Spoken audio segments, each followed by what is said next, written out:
ब्रह्मा, विष्णु और महेश, इन तीनों की जो देवियां हैं, ब्रह्माणी, लक्ष्मी और पार्वती।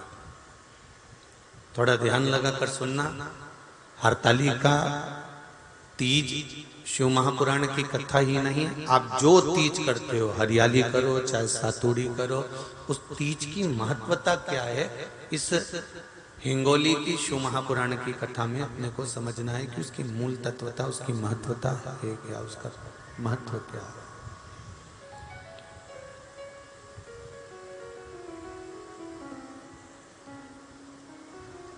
भगवान ब्रह्मा, भगवान विष्णु और भगवान शिव,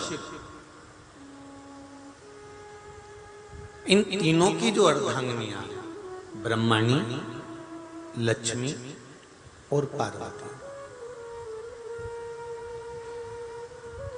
इन तीनों ने तप कर कर, साधना कर कर ब्रह्मदेव को, भगवान विष्णु को और भगवान शंकर को प्राप्त किया।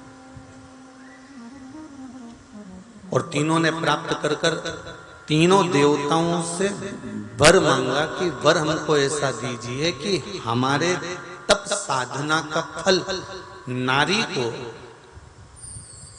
तीज के दिन प्राप्त हो जाए। अब देखिए जरा, एक ही व्रत से, एक ही उपवास से उसको संपूर्ण तप साधना का फल प्राप्त हो रहा, संपूर्ण तप साधना का फल उसको मिल रहा है मात्र एक व्रत से। केवल एक व्रत कर रहे हैं और संपूर्ण तप साधना का फल उसको प्राप्त हो रहा है। ऐसा कोई व्रत, ऐसी कोई साधना, ऐसा कोई शंभु शरण मांगो घड़ी रे घड़ी दुख काटो, दया करी न दर्शन आपो, शंभु शरण घड़ी मांगो घड़ी रे घड़ी दुख काटो, दया करी न दर्शन आपो, दया करी न दर्शन आपो। तो ब्रह्माणी ने ब्रह्मदेव से मांगा, लक्ष्मी जी ने भगवान विष्णु से मांगा, पार्वती जी ने भगवान शिव से मांगा कि ऐसा वर दे दीजिए जिस वर से एक ही व्रत करने से संपूर्ण फल की प्राप्ति हो जाए, संपूर्ण फल मिल जाए। ऐसा एक व्रत का फल दे दीजिए, मात्र एक व्रत का। अब देखिए, हरियाली तीज करने वाली माताएं थोड़ा ध्यान से सुनना।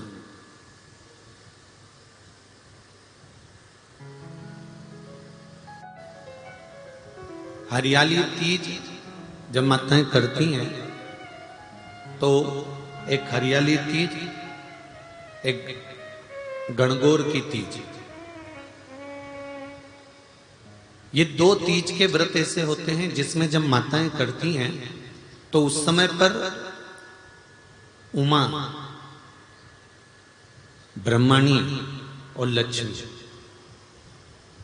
इन तीनों की आराधना का फल उसको केवल एक व्रत से प्राप्त हो जाता। अब देखिए दूसरा, सातुड़ी तीज।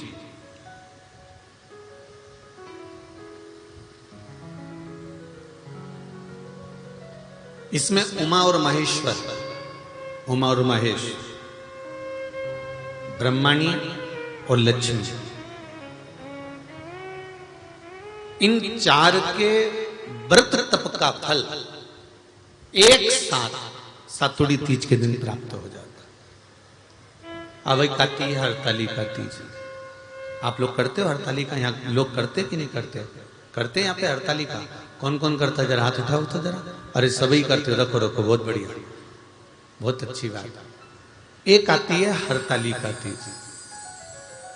इस तीज का व्रत माता पार्वती बेल वृक्ष के आनंद के साथ में फुलेरा बनाकर करती है, और जिसमें इस हरतालिका में माता पार्वती जी के जितने जन्म पहले हुए हैं, माता पार्वती का जन्म तो 52वें नंबर का, 52 नंबर पे माता पार्वती का जन्म है। इससे पहले तो माता के 51 जन्म पहले हो चुके, 51 जन्म माता पार्वती का पहले हो चुके। तो वो जितने जन्म माता पार्वती पूर्व में ले चुकी हैं, ब्रह्माणी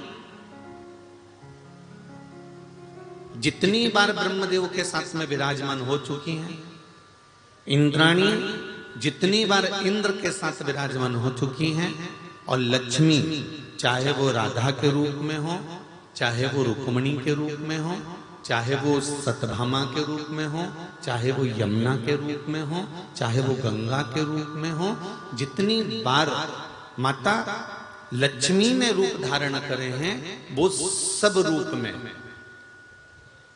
और माता पार्वती अपने सारे रूप में, ब्रह्मणी अपने सारे रूप में, लक्ष्मी अपने सारे रूप में इस हरतालिका तीज के व्रत को करने के लिए आतुर रहती हैं। और इस व्रत को कर एक दिन में ही संपूर्ण विश्व का जितना तप है, साधना है, उपवास है, सबका फल एक साथ एकत्रित कर लेती हैं केवल एक व्रत में, हरतालिका तीज।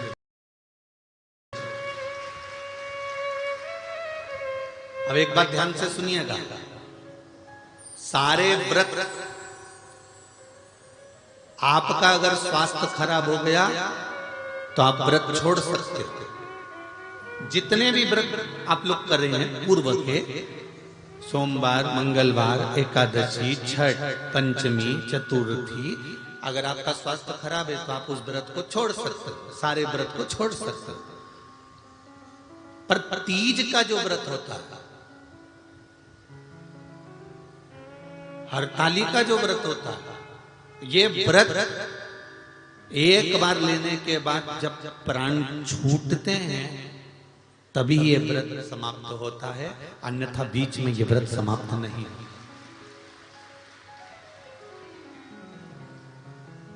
ये व्रत समाप्त होता ही नहीं। अगर शरीर से नहीं बनता कि अब हमारी अवस्था हो गई, अब शरीर से नहीं बन रहा है, तो भले एक पहर की पूजन कर